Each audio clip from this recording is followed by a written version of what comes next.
if you go to the Senate chamber, they went into a vote division, but it was 55 to 15 that we saw. Those who were in favor of how the Senate passed it without making the electoral commission optional was what went through.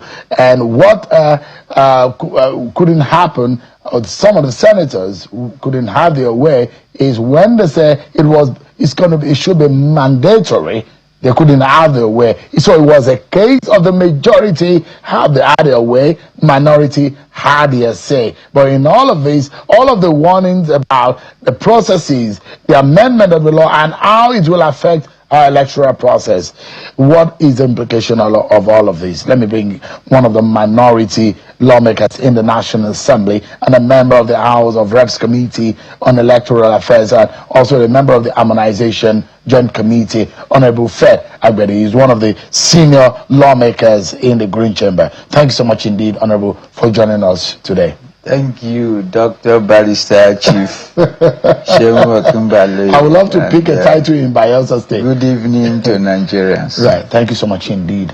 What was it that your colleagues were saying there when they were chanting, when they were going to the press gallery? Well, of course, you heard what they were chanting. It shows their displeasure over what happened. It couldn't have reduced to that level, but I say kudos to the opposition today. They made me proud. They did their best. They stood for Nigeria and for Nigerians, and for the right thing to be done. However, I think that chanting got to the point when the majority party, the APC, decided to now make it a party affair, ordinarily, if you step into the chambers, yes, there's majority, there's minority, but we hardly, make things appear as if they are partisan laws that we are making, But when APC announced that all APC persons, yes, we asked for the House to be divided so that people should vote their mind and know where they stand. Because when the issue started, it was not a partisan thing. The massive support for either side A or B was across party lines, and when the majority party felt threatened that if they don't use some untoward strategies, they were not going to have their way in the day, they decided to announce that while members were calling for division, they now saw division as a way to announce that all APC members should come to one side of the House. I think that was what largely prompted. It was the Speaker who said the action. Who was presiding at the time? Okay, going by our procedures, when it comes to consideration, except money bills, when it comes to consideration of reports, the Deputy Speaker presides as chairman of that session. And so when the motion was carried to come into committee of the whole, the Speaker had to step aside and join, the plenary while the deputy took his position. So he was the one who took that decision that APC lawmakers should move onto one side. Well, a number of the APC members were shouting, a number of them, their leaders and everybody shouting, APC come to one side, APC, And so the APC moved to the right-hand side, and then the minority parties. So the House was primarily turned partisan. Oh yeah, at that point. Exactly, that was what happened. Yeah. Well, I mean, that was when the threat on APC members to move to one side. At the beginning, there were no party lines. People believed that the real-time thing was good enough, and that there was no need for a proviso. And that's what Nigerians wanted. And that we are not making laws for ourselves. We are making laws for the people. And that was the collation at the public hearing. And so we should go with that. That was across parties. It wasn't between majority party and minority party. But I'm saying that it got to all that chanting and all that. What does that chant mean? I don't know. I'm not a Yoruba man, Okay. but some will say, when you say PCOLA, some will think that it's stealing of money or it's stealing of money. I think that it has multiple interpretations. That's the way I see it. So because when we were minority lawmakers were chanting and calling the ruling party thief. Stealing what? It could be anything. It could be manipulation of the process. Is it about 2027 election that they think that it has been stolen or what? You know, take for example, as members of parliament and as committee, you hold a public hearing. You invite people. The people express their desires. Ordinarily, what you expect to give back to the people is their desire, not our desire. And that is where, you know, members of the minority... so what we got today is not the desire of the people? Yes. But who would you say is the people? Is the people only minority votes or minority voices? No. What about the majority? No, we describe the people as the stakeholders who come before you in a public hearing. Any public hearing you organize, you will have majority opinion, you will have minority opinion. And for us legislators who preside, who hear them, who receive their memos, you know, and their presentations, you go with the majority. This is what the majority in that public hearing wants. And that is why it formed part of the report. You know that the House of Rep passed it. You know that this particular clause was agreed to by both House committees, both in the Senate and in the House of Reps. The Senate took a step further to even set up another ad hoc committee to review the report of the committee that was led by His Excellency Senator Lalong. Okay? And then that ad hoc committee further also recommended exactly what the main electoral matters committee recommended, you know. And so both houses had the same, you know, recommendations, because there was a joint session to harmonize the report. And so what was presented in Senate was the same as was presented in the House of Reps. And so it is at their point of voting in the House of Reps, it passed through. The way the report, you know, came, it passed through. But in the Senate, you know, my colleague and friend, you know, Mogono brought an amendment. And maybe most of the members were caught off guard. And that is where this entire controversy started from, by adding a proviso. And for us, following the legislative balance, this is what the people want. Why don't we give them what they want at the public hearing? For those of you in the minority, you do not, and I don't know whether I'm capturing your minds properly, and I imagine that the inference from the agitation on the floor today and up to the exiting the chamber was as much as though the version that is going to be passed into law is not only acceptable to you, but you think that you have been defrauded. Does that capture the feeling? You are very correct. Not only we have been defrauded, that the people's opinion has been defrauded. That's what it means. Do you reckon with the explanation of someone like Senator Opeyemi Bamidele, who wrote as a majority leader and saying, look, we have these issues. We cannot go all out to say we are handing over the result collation process to technology. We do not have the infrastructure 100%. We do not have the technology 100%. We need to give a proposal should anything fail. Do you agree with Senator Opeyemi Bamidele in that regard? Shehu, let me explain it this way. First, we are past all that. I don't think that Nigeria is still where... From 4 years ago. Still where Senator Bamidele, my friend, explained it to be. We are past that stage long ago. But let me tell you, let me put it this way.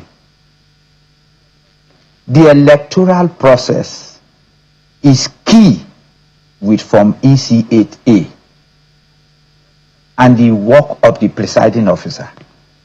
This has nothing to do with transmission real time, because the presiding officer will have his physical results, will sign his physical result. Agents will sign. Whether agents sign or not does not actually invalidate the result. The presiding officer will move with that physical result to a collation officer. The presiding officer is not a collation officer. Where he will terminate his process is taking that physical result to a collation officer who will receive it from him. So all this has nothing to do with that physical, practical responsibility that the presiding officer in law. But is he has his own role to play? Yeah, his own role to. His vitality, his prominence is still there. Oh yes, you can't take it. You can't vitiate it. You can't take it. Even the transmission cannot be done without him. So you are not taking any responsibility of him. So for you to provide a proviso is an overkill. You could have provided so if the man's functions were terminated. But what do you fear the most for those of you who are a proponent of the things that were removed from that clause? What do you fear? You see, when you say, for those of you who are proponents, we are not the proponents. But yeah, the Nigerian stakeholders. There are those who are for and those who are against. No, we see, the Nigerian stakeholders who came before the public hearings that we held across this country are the proponents. No member of the House proposed that it should be this or it should be that. These were collations from the public hearing in the amendment process of the Constitution review. And so what some of us are doing is, in the lawmaking process, the people have their opinions because you invited them. But the opinion, so we are only defending their opinion. But you have failed to do that today. Yeah, that's the beauty of democracy. The beauty of democracy is that majority will have their way, the minority will have their say. So we were happy. You see, if the opportunities were naturally flowing and were given, the rowdiness was not necessary. If you don't gag people, it is when it appears that you want to gag the representative rights of members. Well, some of you feel gagged today. But that's it. You see, any rowdiness you see, that is the cause of rowdiness. Any rowdiness. Because we all have equal rights. Okay? So when I raise up my hand, when I say point of order, okay, you are bound to listen to me because I'm speaking for my people. All right? But when you want to deny me that opportunity, take for example, the chairman of Committee of the Whole started 1 to 10, 10 to 20, 20 to 30, to 50, of course. And people are saying point of order. People are raising up their hands. When you ignore them, that's what causes rowdiness. Rowdiness is not necessary. So then you are inferring high-handedness of the leadership of the House, and you're making it look as though whatever that is passed today is an APC law. Of course, that's exactly what happened. Because they announced so. They are now so. I asked you a question earlier, Honorable Fred Agbedi, and the fact that the areas that were not captured, according to you, that were against the people's stance, what do you fear the most that could happen in our election if those areas were removed? See, what exactly Nigerians are looking for is free, fair, credible, transparent election. Because so many things have happened. So many things have passed under the bridge. And so Nigerians are struggling to see how they can have an electoral process that they can rely on. That is it. Let me give you a narrative. In the last assembly, we came to this same level. We came to this same level. And in each assembly, 2015 to whatever, both the baby and the bathwater were thrown away. Both the baby and the bathwater. I can tell you in that assembly, it got to a point where we told President Buhari and his people, okay, you write the law and bring it. So long as it can improve the electoral process, we will be ready to process it. Yet, we didn't get there. In the night assembly, we followed up and ensured that this technology is brought in. We ended up achieving giving INEC discretion. That was the most we could achieve. From whatever we wanted that we feel would have given it transparency, until we fought until we had to now lower it to giving INEC a discretion. Some were even saying that whatever decision INEC will take, they should come back to National Assembly. And some of us said, no, we are going for elections. We are in the field. How do you come back to always approve something for INEC, but okay, let's give them the discretion. That was the level we achieved. In this dispensation, I think we have moved a little bit forward. We've gotten a step forward. A step forward to the extent that instead of the word transfer and discretion, we have been able to achieve transmission, we have been able to achieve technological use, which means that INEC is at liberty to employ any technological device that can make the elections look more transparent, fair, free, and all that. So it's an ongoing battle. Yeah. Has the harmonization committee finished its work? The point we are is beyond harmonization committee now, because we were supposed to meet yesterday. Yes, we had some meetings. But all that is now history. So the harmonization process was not literally emphasized in this case. It went back to the committee of the whole. You see, when you say conference committee cannot add or subtract. But when you go beyond adding and subtracting, then it's no longer a conference committee. The rules are clear about it. So what we did today was to repeal and reenact. Now sometimes you ask, okay, you are repealing. Where are these new inclusions coming from? Well, of course, the leadership has said, oh, this is what we have done, this is what we have done. That is process for you. It's still an issue of transparency. So you think things were done in an opaque manner? Well, I don't think that things were done exactly to meet the due process of lawmaking. Now, the issue of Ramadan and Lenten period falling into the bracket of, or the timeline which has been stipulated by INEC, that has been resolved, isn't it? It's not that at this whole period. Yes, before now, I heard about Ramadan period and all that. But both Christians, Muslims, and people of other religion, we all questioned the rationale for such a statement. Because we have been conducting elections in February, we have been conducting elections in March. And Nigeria has no state religion.